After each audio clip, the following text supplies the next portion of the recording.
ये आपके इन विलाई के अंदर, स्मॉल इंटेस्टाइन के अंदर बिल्कुल फंस के चली जाती है।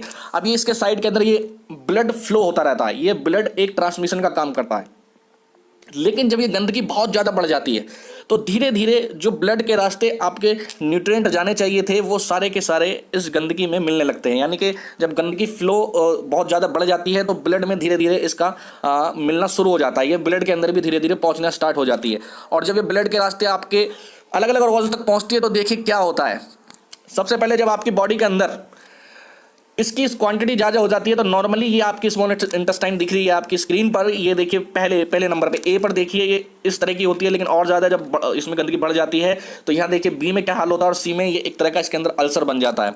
अब देखिए हमारा जो ब्लड है वो एक तरह का बस ट्रांसमिशन की तरह काम करता है। जैसे एक बस है, अलग अलग स्टेशन से सवारियों को उठाती है और अलग अलग डेस्टिनेशन पर उन सवारियों को छोड़ती हुई चली जाती है। इसी तरीके से हमारी बॉडी के अंदर हमारा जो ब्लड है ये दो चीज़ें हमारी बॉडी में ट्रांसमिशन करने का काम करता है। वो क्या है? Nutrient and oxygen. जब आप जो खाना आप खा रहे हैं उस खाने के अंदर जो महत्वपूर्ण तत्व है, एक तो ब्लड के रास्ते वो जाते हैं, दूसरा आप जो सांस ले रहे हैं उसके अंदर जो ऑक्सीजन है वो ऑक्सीजन इस ब्लड के रास्ते ट्रांसफर होती है आपके अलग अलग ऑर्गन्स तक।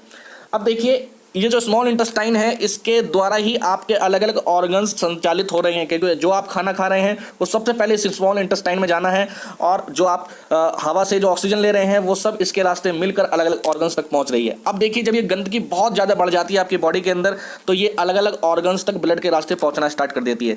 यही वो सारे रीज़न है कि अगर आपके हार्ट के अंदर दिक्कत आ रही है तो ये गंदगी वहाँ पर एक कोलेस्ट्रॉल के रूप में जम जाती है, आपके किडनी के अंदर ये स्टोन के रूप में जम जाती है, लीवर के अंदर देख सकते हैं तो उसके अंदर सूजन आने स्वेलिंग आ जाती है। इसके अलावा आप ये ग्रीन कलर की जो लीवर के नीचे ग्रीन कलर देख रहे हैं यहां पर आप देखेंगे ये आपकी पैनक्रियाज हैं। पैनक्रियाज क्या करती हैं? एक प्रकार का हार्मोन, इंसुलिन नाम का एक हार्मोन रिलीज करती हैं जो आपके कार्बोहाइड्रेट को ग्लूकोज में कन्वर्ट करता है। ग्लूकोज क्या है? हमारी एनर्जी होती है।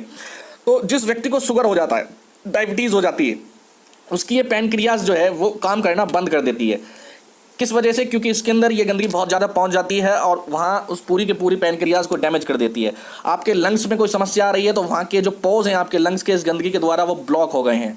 इस तरीके से आपके माइंड में अगर कोई प्रॉब्लम आ रही है तो गंदगी वहाँ तक भी पहुँची है। तो यानी ये गंदगी है क्या? ये सारी की सारी चीज़ें आपकी टॉक्सिन है जो हम डेली बेस पर खाना खा रहे हैं, जो हमारी बॉडी के अंदर पॉल्यूशन जा रहा है या ऐसी कुछ अनवांटेड हम चीज़ें खा रहे हैं जो हमारी बॉडी के लिए उपयुक्त नहीं है, वो सब ब्लड के रास्ते आपके फ्लो होने लगती है अलग अलग ऑर्गन्स तक और वो सारी की सारी आपके सारे शरीर को ये अपने कंट्रोल में ले लेती है। और ये क्या है? एक प्रकार के बैड बैक्टीरियाज हैं जो जन्म लेने लगते हैं, पनपने लगते हैं और जब इनकी संख्या एक पर्टिकुलर जगह पर बहुत ज़्यादा हो जाती है तो ये उस पूरे एरिया को डैमेज करना स्टार्ट